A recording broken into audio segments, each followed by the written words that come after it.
que é o paracorpo do autodiscernimento. Agora, a lexicologia, os dicionários cerebrais ricos. Eu mesmo estava falando aqui agora há pouco, que o meu problema maior aqui é trabalhar com a lexicologia, ou se vocês quiserem, divido os que estão fazendo o livro, com a lexicografia cortical. Então, veja, seus dois hemisférios cerebrais, vamos melhorar o dicionário sinonímico, o dicionário antonímico e o dicionário analógico de ideias afins. Uma outra coisa, uma pessoa que fica ouvindo essas coisas que eu estou falando, não fica desesperada, julgando que ela está a uma distância entre ela e o Himalaia. Não é assim. Está tudo aí dentro de vocês. Se não for essa massa crítica que está aqui, quem é que vai entender isso? São vocês. Então, o problema é assumir a sua condição. Agora, tem também uma questão muito séria aí.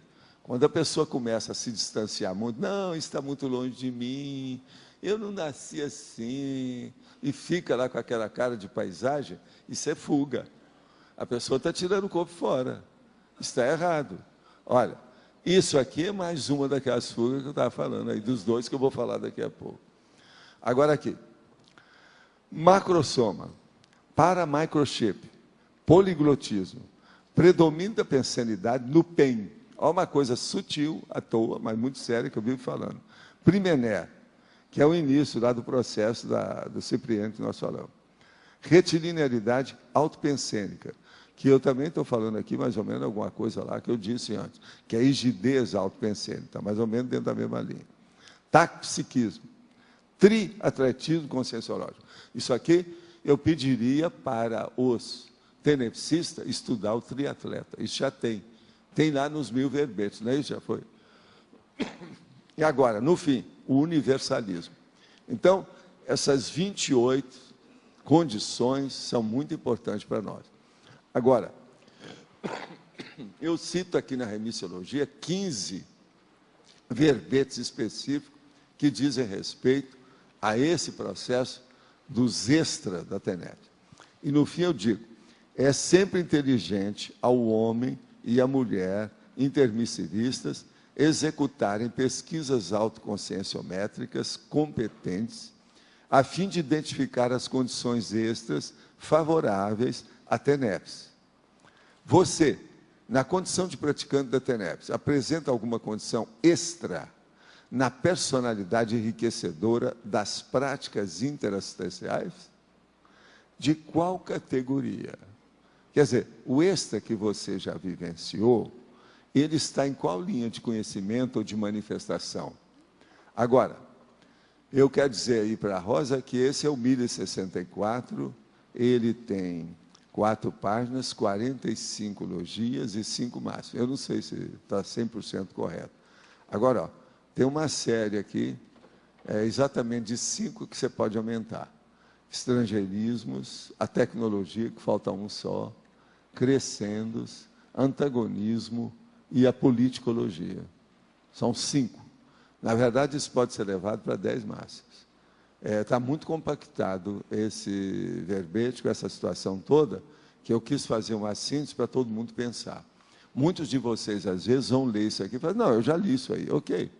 Mas é bom tornar a ler, dentro do contexto que nós estamos falando aqui, o processo do extrapolacionismo. Que a coisa séria aqui é extra da TENEPS, é o extrapolacionismo. As pessoas, de modo geral, não têm noção disso, não. Tem a opção de tenepsista veterano que não leva isso aqui a sério. E o que nós queremos é frisar, é enfatizar, é chamar a atenção para essa realidade, no caso. De modo que eu peço a vocês para dar uma lida, aquilo que ficou obscuro, que não está muito claro, vocês falam. Agora, eu queria falar 2 coisas aqui para aproveitar, que é o seguinte, na ofiexologia, eu vou acrescentar aqui um tópico sobre os processos que ontem nós estávamos conversando aí, mas a intenção é boa da gente fazer isso. Então, observa só, anti-ofiexologia, aquilo que a pessoa faz que não vai ajudá-la a assumir uma ofiex pessoal. Há 2 perguntas pertinentes quanto à anti-ofiexologia, sem qualquer intenção de satisfação malévola, que é o Schadenfreude. ou de estigmatização doce e amarga, que é o sweet sour. Então, são dois pontos. Cobaia. Quem não se predispõe hoje à condição pedagógica de consim cobaia nos cursos de conscienciometria, será consim cobaia pós-dessomática amanhã? Essa é a minha pergunta. Viu, Flávia? Você está entendendo, né? 2, repetente. Quem não se predispõe hoje à condição pedagógica das provas gerais de conscienciologia ou da conscienciologia, será repetente do curso intermissivo pós-ressomático amanhã? Aí é para o Antônio, né, lá, e o Loche, pois é, para o Antônio lá em cima, tá certo? Isso aqui é uma condição para a gente estudar, né? Eu acho que vale a pena. E eu digo para vocês, tem lógica isso? Quer dizer, é o processo. Quem tira o corpo fora, que é consim cobaia, que vai virar consciex cobaia, tá certo? E quem tira o corpo fora do curso vai ser repetente do curso intermissivo, porque você não está querendo enfrentar, há uma covardia, então é porque o cara não tem confiança naquilo que ele sabe, ou a mulher. O que vocês acham? Tem lógica isso, Omalo? É a vida é dura. E nós temos que ser realistas. Agora, outra coisa, está acabando de sair, ainda não chegou, acho que nas bancas, não, ainda vai demorar um pouco. Essa revista aqui, ó. Hein? Já chegou? Então, ó, essa revista é que está saindo agora. Agora, o que se passa? Aqui tem os primeiros artigos sobre conscienciologia, das páginas 44 a 50. Quem fez mais o trabalho foi a Sabrina Magalhães, que é a nossa voluntária. Não está aqui não, né? Que é a nossa voluntária e docente do Instituto, aí do IPC, lá de Curitiba. Agora, uma experiência em outra dimensão. Na ciência da conscienciologia e da projeciologia, o que vale é o autoconhecimento, o senso crítico e uma espécie de laboratório particular intransferível. E você pode duvidar de tudo. Por quê? Eles estão falando aqui, lá pelas tantas, por incrível que pareça, do princípio da descrença. Então, aquela minha reclamação, já daqui a pouco eu tenho que calar a boca, porque já apareceram 2 falando. Agora, tem aqui uma boa reportagem com o Nicoleles, logo no início, e tem também um tópico aqui sobre experiência da quase morte, aqui dentro da revista. Essa aqui, então, vai depois lá para... Você quer dar uma olhada dela? Depois vocês me dão, porque eu quero ler com calma, que eu não li. Hein? A revista é Psique, Ciência e Vida. Tem gente que gosta de falar psique. Antigamente era psique. Hoje é psique mesmo, não tem jeito. O português mesmo é psique. Agora, vale a pena ver nas bancas, isso aí tem. Está falando uma série de condições, está bem ilustrado. Tem ilustração que foi feita pela nossa turma mesmo. Então, é uma coisa para se pensar, não é de julgar fora. Por isso que a gente está enfatizando, não é isso? Agora, minha gente, de modo geral, a situação é essa. Vamos aos extras da TENEPS. Quem é que quer se habilitar, que venha para a arena. E vamos ver se nós entendemos bem isso aí. Professor, certo, é aqui sim. no C, no C. É a C? C. Tá, eu estou indo. Espera aí que eu já vou. A minha pergunta ainda é da lista, da fila de ontem, aí dos questionadores. Sim. É do verbete de ontem, o inventário da TENEPS. Sim. É na parafatologia, mas só que é na página 62. Sim. Eu gostaria de entender melhor aqui o paravínculo tenepsista amparador extrafísico. Se tem alguma relação singular entre essas... Sempre tem.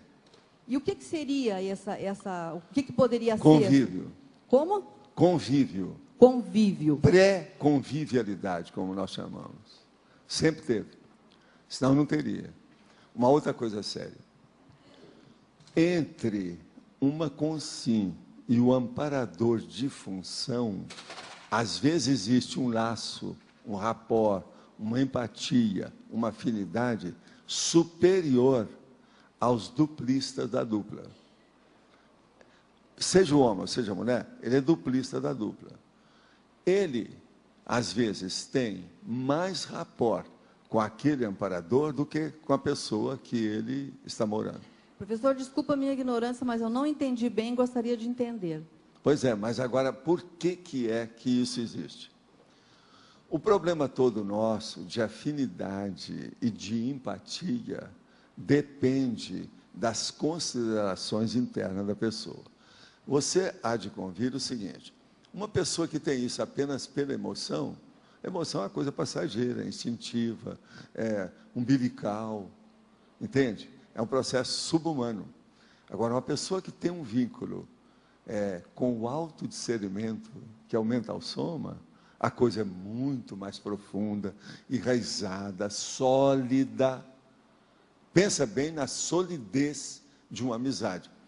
Quantos verbetes eu trouxe aqui sobre o processo de amizade ultimamente?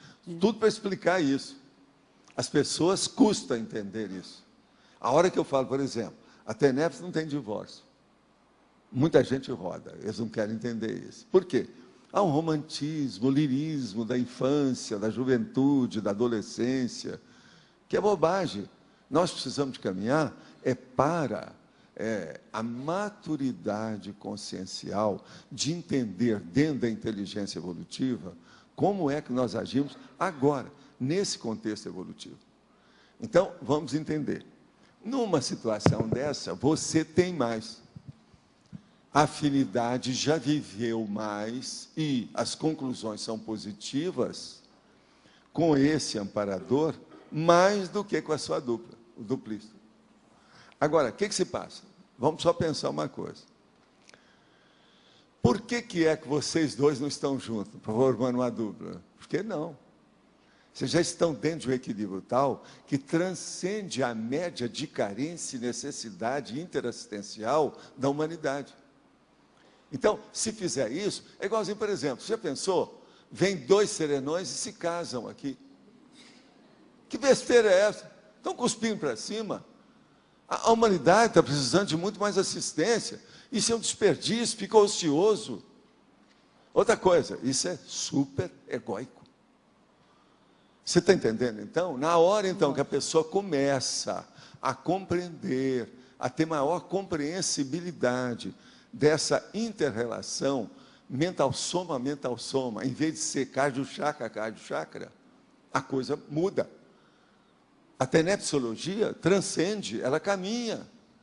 A coisa é muito maior. Professor, então, ou seja, o amparador, o vínculo do tenepsista com o amparador vai mudar em detrimento da mudança do tenepsista desta postura de mais emocional. A primeira coisa que a pessoa tem que fazer é sair do umbilical chakra. Né? Pois é, mas eu já tenho alguns anos de TENEPS. Então, o amparador já não é o mesmo do início. Pois então, mas por que ele sobe?